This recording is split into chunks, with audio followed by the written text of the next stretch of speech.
तो ये हमारा ठीक ही था. तो let's do another one. Again 8 persons G, H, I, J, K, L, M and N are sitting on a circular table such that all of them are facing towards the center but not necessarily in the same order. तो फिर से 8 persons है तो हम 4 बनाएंगे और सभी centre पर देख रहे हैं.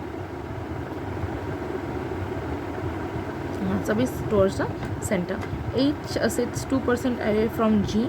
तो 8 जो है जब भी बोला जाए कि 2 persons away from G तो एक ही पर्सन होता है, मतलब बीच में जो भी अवे बोले उससे आप एक छोड़कर लिखिए. Who sits G, who sits third to the left of I. G जो है वो थर्ड है, फर्स्ट सेकेंड थर्ड है, लेफ्ट है I के. और G sits exactly in the middle of J and L. मतलब J और L जो होंगे G उससे पूरा मिडिल में है. अगर यहाँ 2 पर्सन है तो यहाँ 2 पर्सन होंगे, ऐसे ही है. और K sits third to the right of J. K sits third to the right of J. 1 2 3 first second third to the right of J and is not adjusting to L. और ये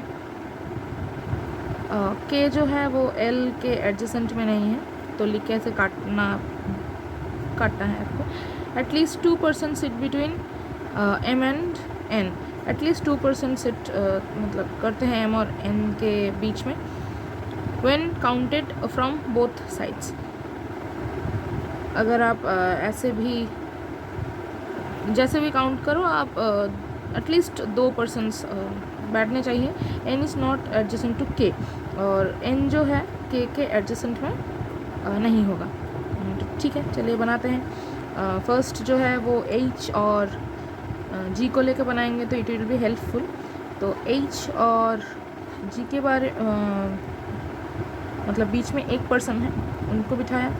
फिर G जो है I के third to the left में है तो I यहाँ रहेगा, तो फर्स्ट सेकेंड थर्ड मतलब लेफ्ट में होगा G, वो भी ठीक है. फिर G जो है वो J और L से मिडिल में है. J और L यहाँ नहीं हो सकता, J और L यहाँ भी नहीं हो सकता. तो फिर ये एक ही पॉसिबिलिटी है कि J और L यहाँ हो, तो J और L जो कोई यहाँ हो सकता है. और एक है कि J जो है K से मतलब J K से थर्ड टू द लेफ्ट है. तो अगर J यहाँ हुआ तो K को हम यहाँ बिठा सकते हैं कि नहीं, तो पॉसिबिलिटी में हमको सोचना पड़ेगा. सो 1 2 3 में अगर यहाँ J आया तो भी होगा. तो मान के चलते हैं यहाँ J है तो L हमारा यहाँ होगा. J हो गया यहाँ. अच्छा, तो ये नहीं हो सकता क्योंकि L K के एडजेसेंट में नहीं होगा. तो ठीक है, तो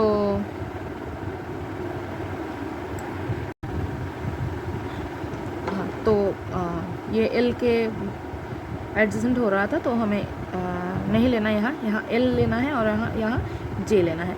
तो फिर K के लेफ्ट में J होगा तो K को हमें इस साइड लेना है, फर्स्ट सेकेंड थर्ड. तो यहाँ K होगा क्योंकि K के लेफ्ट में है तो 1 2 3 थर्ड टू द लेफ्ट है, तो ये भी हमारा हो गया. M और N के बीच में एटलीस्ट 2 पीपल है और कोई कहीं जगह नहीं है बिठाने में. K के पास N नहीं हो सकता तो M यहाँ और N यहाँ, ऐसे हो जाएगा हमारा सॉल्व ये. अच्छा, तो क्वेश्चन भी हम देख लेंगे, अगर ठीक हुआ तो सारे क्वेश्चंस भी मतलब मैच हो जाएंगे. सो क्वेश्चंस है कि 6 7 ऐसे करके like the previous time you will write 6 7 8 9 and 10 यहाँ लिखते हैं. तो प्रैक्टिसिंग के लिए है, तो आप जो भी करो आपकी मर्ज़ी. तो 6 who among the following person sit second to the right of I. तो टूवर्ड्स द सेंटर है तो ये होगा राइट और ये लेफ्ट है I का. तो second to the right of I जो है फर्स्ट सेकेंड M है राइट में, तो M ऑप्शन यह दिख रही है आपको. Find the odd one out H J, मतलब इनके बीच में जो रिलेशन है आपको रिलेट करना है कि बाकी 5 में से 4 जो है वो देखेंगे कि आप एक ग्रुप फॉर्म कर रहा है और fifth one will not do.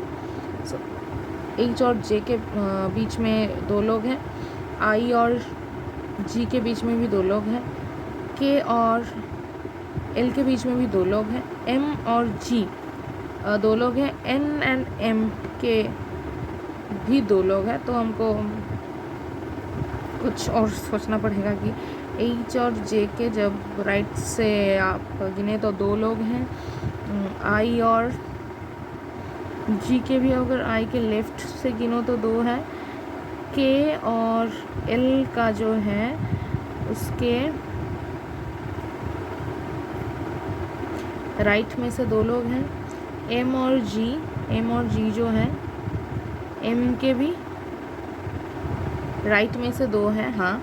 और एन और एम जो है आप गिनो तो एन के राइट से 2 है, सिर्फ एक हो रहा था लेफ्ट में जो कि है के और L. I think the C will be the answer. Let's see. 8 जो है, which of the following statement is true with respect to final arrangement.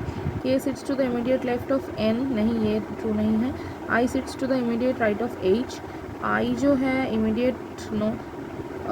L sit second to the right of N, L जो है वो N के second to the right नहीं।